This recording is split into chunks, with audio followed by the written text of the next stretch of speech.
Hello friends, welcome to my channel. কেমন আছো বন্ধুরা? আশা করছি সবাই খুব ভালো আছো।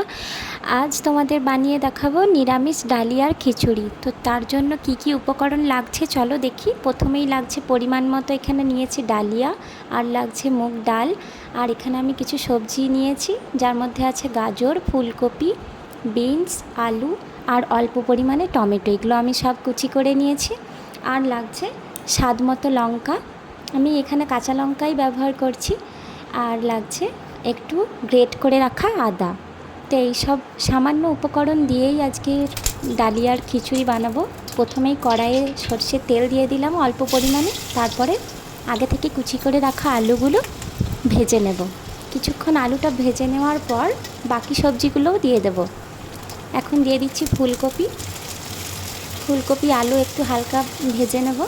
তারপর দিয়ে দেব আগে থেকে কুচি করে রাখা গাজর। আবারও খুব ভালোভাবে নাড়াচাড়ার পর দিয়ে দেবো বিনস আর টমেটো কুচি। এগুলো কিছুক্ষণের জন্য একটু লাল লাল করে ভেজে নেব।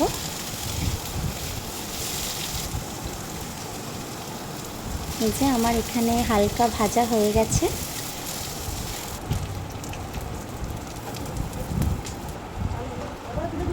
তারপর একটা থালার মধ্যে এগুলো আলাদা করে তুলে রেখে দেবো।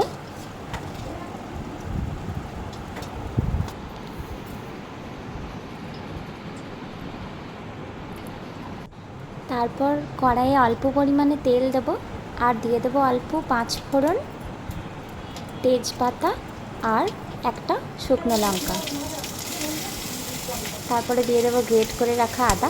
কিছুক্ষণ ভেজে নেওয়ার পর আগে থেকে ডালিয়াটা আর মুগ ডালটা, যেটা একটু জলের মধ্যে কিছুক্ষণ ভিজিয়ে রেখেছিলাম, সেটাও দিয়ে দেবো। কিছুক্ষণ নাড়াচাড়ার পর দিয়ে দেবো অল্প পরিমাণে নুন, আর আগে থেকে কুচি করে রাখা টমেটো আর কাঁচা লঙ্কাটাও দিয়ে দেবো।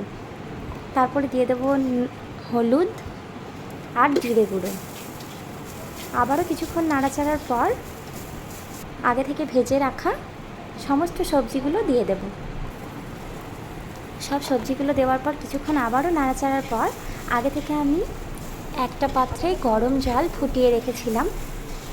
তারপর গরম জলটাও ডালিয়া সমস্ত ভাজা সবজির মধ্যে দিয়ে দিতে হবে, যাতে খুব ভালোভাবে সবজিগুলো সেদ্ধ হয়ে যায়।